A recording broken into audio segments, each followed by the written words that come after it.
Hi everyone, I'm Brad DeRoche and welcome to 30 Days of Guitar Technique. This is day 4.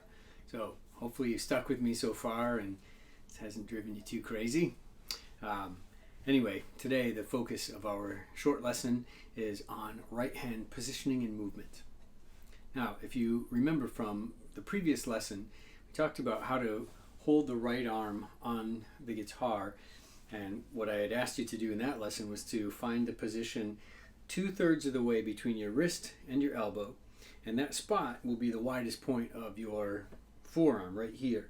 And what you want to do is place the forearm, that widest point, on the widest point of the lower bout, which is usually directly across from the bridge. So right here. And then this becomes a shelf and it takes most of the weight of your arm, so you don't have to hold your arm up with muscle power. So let's start with that.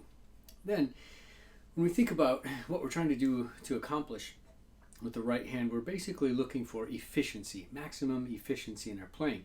And we get that by minimizing movement and motion. All right?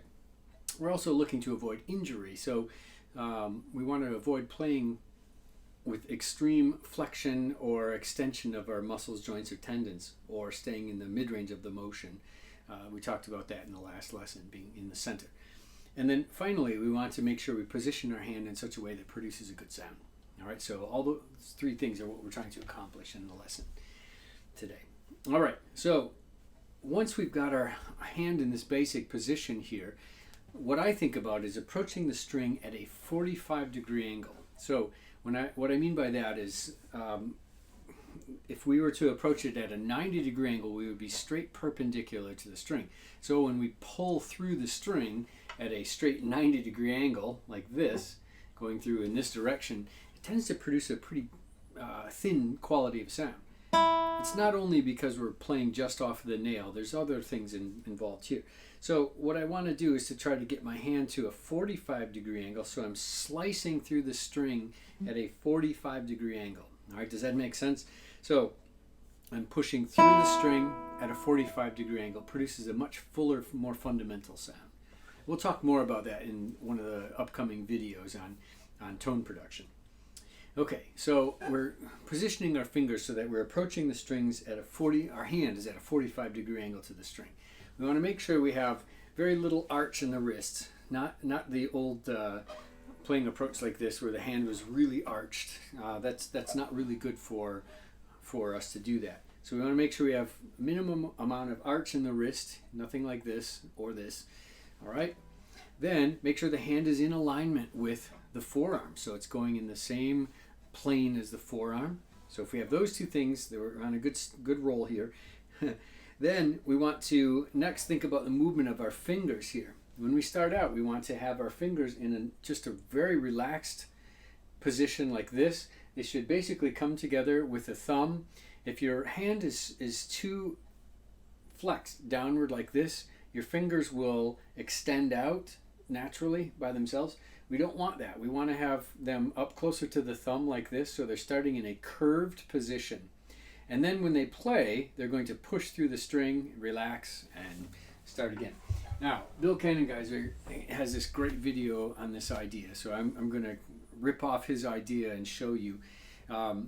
If you were to consider the finger here, my arm to be the finger, it's the knuckle joint up here is now my shoulder.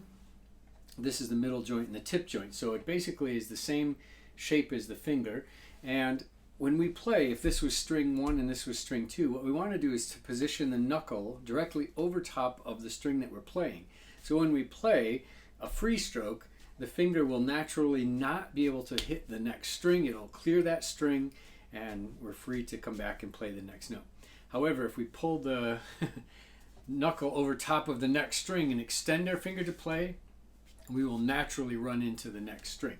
So it's kind of the difference between rest stroke and free stroke, but we're trying to position our hand so that when we're playing free stroke, we don't hit this next string. So we want to make sure the knuckle is over top of the string that we're playing. All right? So then when we do that, it's easier for us to see this if we look at this segment of the finger, this big segment of the finger right here. When we play, it should move inward toward the palm. You should be able to see this motion from your perspective. So when I play with this finger, it moves inward toward my palm. It's moving from the knuckle joint. Now, what I've also done is positioned this knuckle joint directly over top of the string I'm playing with this finger. So in this case, I'm on the 3rd string. So when I play, my knuckle's directly over top of the big knuckle here, is directly over top of the string. I grab the string and push like this. One of the things that you don't want to do is to use the middle joint and play like this. It will lift the string up, produces a very thin quality of sound versus this.